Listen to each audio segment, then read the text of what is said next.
la gestion patrimoniale et la prestation de services destinés au patrimoine dont la valeur aussi entre 1 et plusieurs millions d'euros. Définition d'une TPE.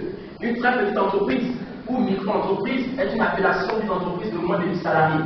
Donc, généralement, ils sont compris entre 1 et 9 salariés. En fait, ça, les cas de terminologie est celle de la micro-entreprise. Le nombre de salariés doit être inférieur à 10. Le chiffre d'affaires doit être inférieur à 2 millions d'euros. Et le total bilan doit être inférieur à 2 millions d'euros.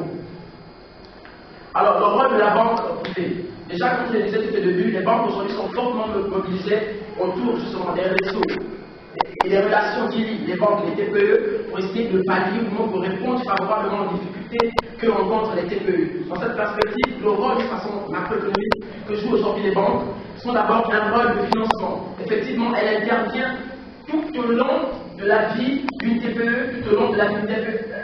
Les banques interviennent dans le cadre du financement. Aujourd'hui également, elles conseillent sa clientèle, qu'il soit personne physique ou morale, dans le choix de leurs investissements, à la fois des investissements matériels, immatériels ou des investissements financiers. Aujourd'hui, la banque également est devenue le véritable partenaire de l'entreprise, car en finançant des projets de création d'entreprise, d'accord, elle lie le partenariat de plus en plus solide avec les TPE. Le rôle destiné aux particuliers. Nous savons brièvement que le rôle destiné aux particuliers, c'est simplement offrir des placements, entre autres des comptes d'épargne, des monétiques, d'accord, des cartes guichets et des capital à venir dans le cadre du contrat d'assurance.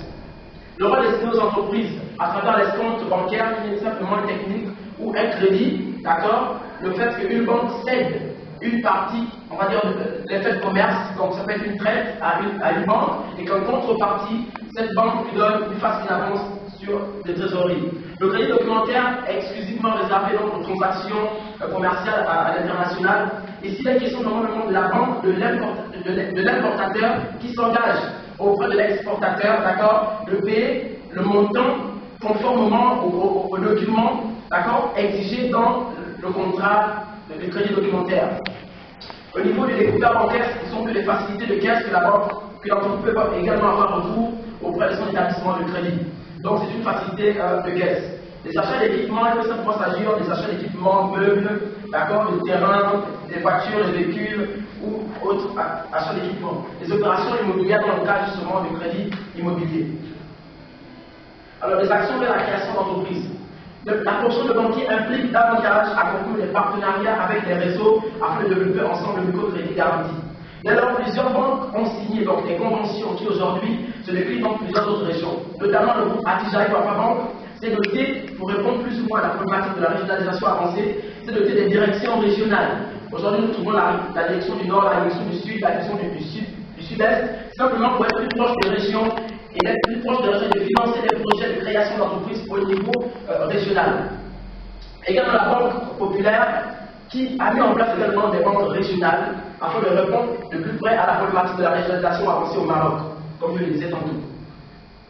Au-delà donc des partenariats banques TPE, nous pouvons aisément constater que les banques travaillent avec tous les réseaux d'accompagnement à la création d'entreprises créées par les chambres consulaires, par les collectivités territoriales, par les coopératives, les mutuelles, les coopératives et les associations. Alors, la promotion de l'investissement. Les banques aujourd'hui font la promotion de l'investissement à travers justement la gamme de produits qu'elles proposent à des taux attractifs et préférentiels.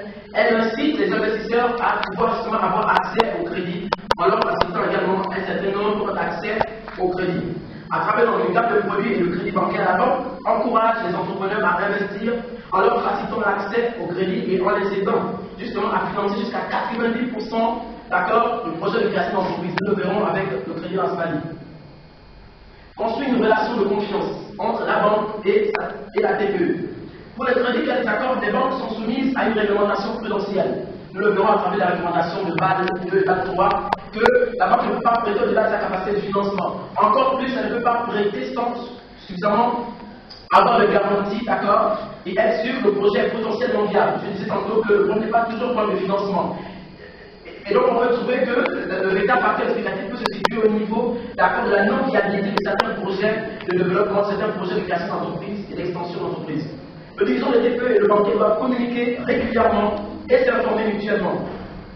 Ces échanges permettront de faire le point sur la situation, les projets ou les difficultés de l'entreprise et seront l'occasion d'avoir la vision de la banque sur l'entreprise.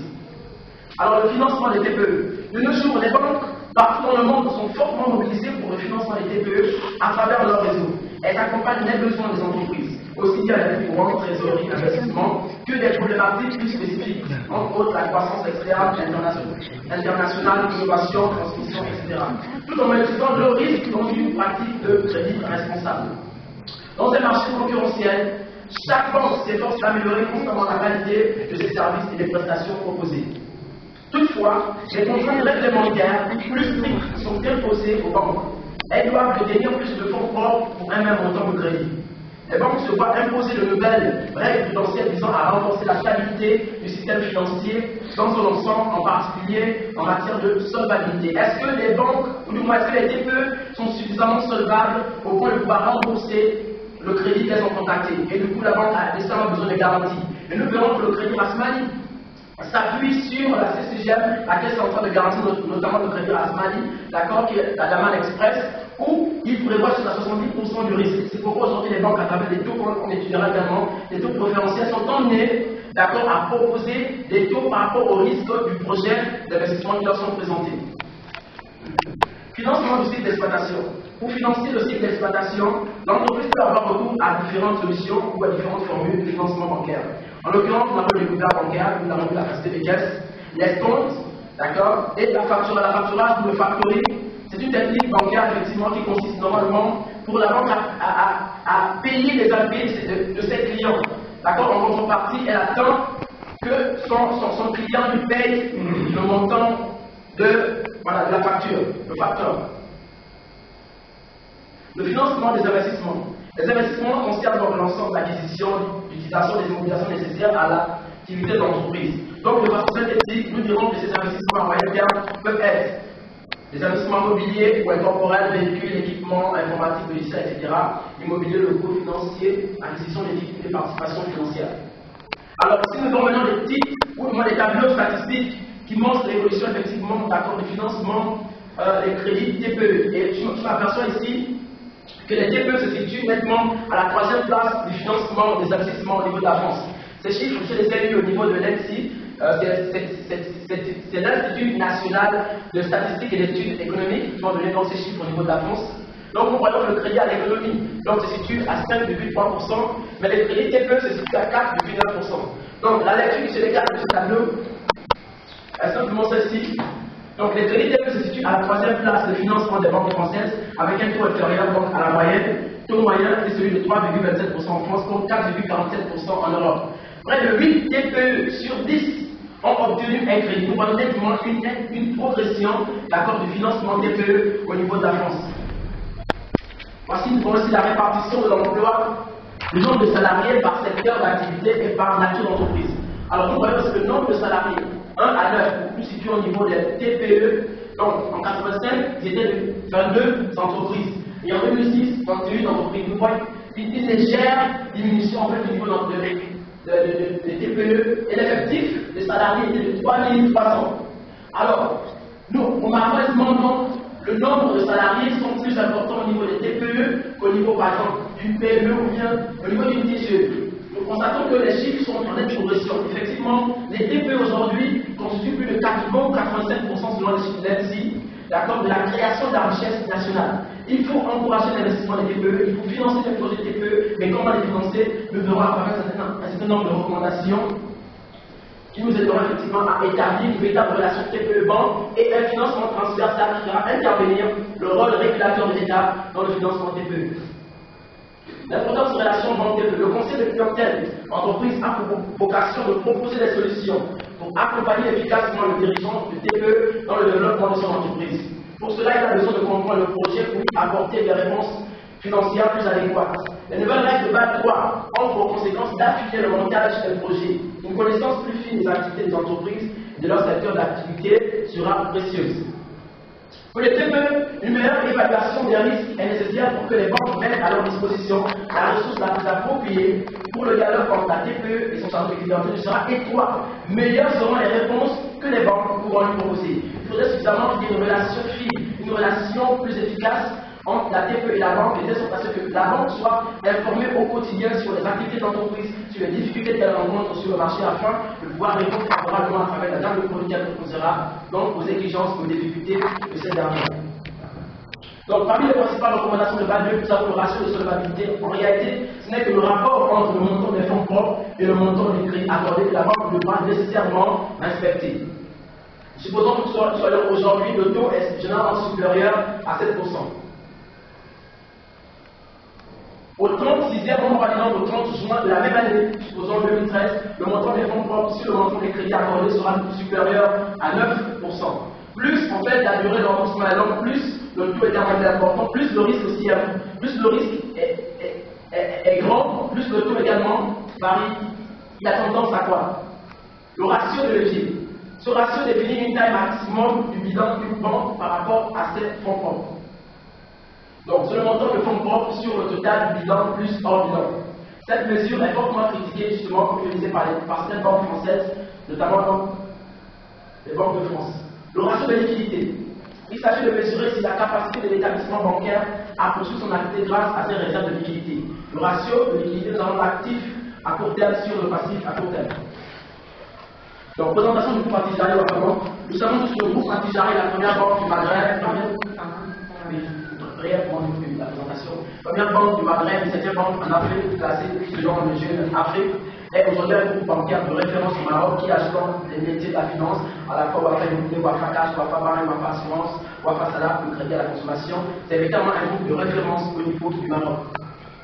Alors, un vrai facteur sur le secteur bancaire. Aujourd'hui, donc, les banques jouent un rôle prépondérant dans l'économie marocaine. Les principales banques, les principales sources de financement, j'allais dire, d'accord, restent le recours à la banque au Maroc. Donc, la présence du groupe Attijari Wafabon, elle est implantée dans 22 pays, 11 en continent africain, avec plus de 14 686 collaborateurs et un réseau de 2352 agences. Elle est répartie comme suit 1700 agences au Maroc, et etc. Et de même, comme je le disais, Wafa Immobilier, Wafa Salah, Wafa Barème. Alors, présentation du crédit Rasmali. Je disais que le crédit Rasmali est un crédit, ou du moins une gamme de produits bancaires au niveau du groupe Attijari Wafabon, qui est exclusivement réservé au TPE, dans le cadre du financement du cycle d'exploitation et du financement de l'investissement. Alors, ce crédit, dont le montant peut aller jusqu'à 1 million de dirhams, plafonné, j'allais dire à 1 million de dirhams, d'accord, a des critères d'éligibilité. Et nous verrons justement d'abord ce mode de fonctionnement, ensuite les critères d'éligibilité. Donc, il fonctionne comment? Il suffit de présenter un projet potentiellement viable au niveau du Attijari Wafabon, être une entreprise également de droit marocain, avoir et exercer dans le secteur d'activité, on va dire 2 ans au minimum, après une ancienneté de 2 ans dans le même secteur d'activité, d'accord? Et également avoir un projet, une stratégie d'entreprise, une stratégie de pénétration sur le produit sur le marché. Ce sont des règles prudentielles auxquelles la banque aimerait s'identifier avant de pouvoir prêter le crédit qu'un QTPE demande auprès d'elle. Alors, comme je le disais, critère d'éligibilité, être une entreprise de droit marocain ayant un projet de création et d'extension, avoir un local de maison, être âgé de 18 à 60 ans, avoir pour objectif la production des biens et des services, et présenter un programme d'investissement potentiel mondial. Parmi les taux préférentiels, donc le taux varie entre 4 et 8%. Généralement, pour les 4%, c'est pour, on va dire, des projets à risque minime. Mais 8%, c'est pour des projets à haut risque. Ça dépend normalement de la nature du projet, effectivement, etc. Alors, les problèmes rencontrés maintenant dans le cas du crédit Rasmali. Je présentais, ça c'est un travail personnel par rapport à. Je n'ai pas eu accès à certains documents, on va dire stricts, parce que vous savez que les documents sont strictement confidentiels au niveau du banc. Et donc là, c'est une analyse personnelle, individuelle, que je m'en vais vous faire. Alors, j'ai constaté qu'il y avait un manque de projets potentiellement viables, parce que certains documents avaient un rejet, n'avaient pas forcément l'avis favorable, simplement parce que ce n'est pas toujours lié comme le financement. Le financement, la banque peut louer de l'argent, elle veut la prêter, mais à des projets potentiellement viables.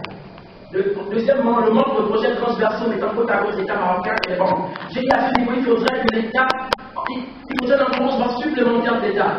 Elle ne peut pas simplement se limiter, d'accord, à la CCG à travers une certaine garantie à 70%, mais malheureusement, 70%, tous les projets ne sont pas financés par les banques aujourd'hui. Manque de politique de recadrage des projets de création d'entreprise. Lorsqu'un investisseur se présente avec un projet de création d'entreprise, la banque doit l'accompagner dans il faudrait qu'il redéfinisse véritablement son projet. Parce qu'il y a des entrepreneurs, lorsqu'ils se présentent, ils ne comprennent pas suffisamment le projet qu'ils veulent réaliser. Et donc, la banque ne peut pas prendre le risque de prêter de l'argent à un montant qui ne sera certainement pas remboursé. Absence de l'État dans la promotion de l'investissement privé. Déjà, ils sont en train de mettre en place la stratégie nationale pour la promotion des TPE pour répondre justement à cette problématique-là. Et le recul de la demande de crédit, on a constaté que les entrepreneurs préfèrent remettre à eux-mêmes les projets qu'ils peuvent réaliser aujourd'hui. Ça a été également un problème rencontré au niveau du crédit Rasmani. La conjoncture économique a été justement l'une des conséquences qui a conduit justement ce recul de la demande de crédit, mais aussi la réticence des banques à pouvoir prêter de l'argent qui ne sera certainement pas remboursé. Le manque d'informations sur les produits de la banque. Aujourd'hui, peu d'entrepreneurs sont suffisamment informés sur la stratégie de la banque et sur les produits qu'elle propose, sur la durée de remboursement, etc. etc. Et donc, j'ai souligné le problème d'un manque d'informations sur les produits de la banque. Alors maintenant, les suggestions que je fais par rapport à ces difficultés sont celles-ci. Mise en place d'un long réseau banque TPE pour solidifier les relations entre la banque et la TPE, pas seulement sur les limiter à un seul point de financement, mais pour une relation solide entre la TPE et la banque. Flexibiliser les procédures d'accès au crédit, faciliter déjà simplement ces procédures d'accès au crédit. Développer ou le développement d'un dialogue sincère et efficace entre la TPE. Il faut que la TPE transmette des informations fiables, vérifiées aux banques pour que celles-ci prennent le risque de leur prêter de l'argent à des taux préférentiels. L'encouragement de l'État à travers les subventions, notamment pour essayer de limiter le risque de liquidité bancaire. Il faudrait que l'État encourage justement ces banques à prêter de l'argent, notamment à travers des subventions ou à travers des garanties dont nous avons vu dans la CCG. La mise en place des sociétés à capital risque pour prévenir toute forme de crise de liquidité bancaire, proposer de meilleurs taux préférentiels, la multiplication des partenariats banques TPE, le renforcement des acteurs dans le processus également de création d'entreprise est une suggestion que je peux faire.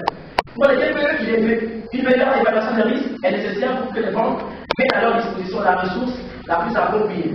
Le dialogue permanent entre la TPE et la banque, la mobilisation des acteurs locaux, les chambres de commerce doivent se structurer pour accompagner, donc, pour un accompagnement TPE.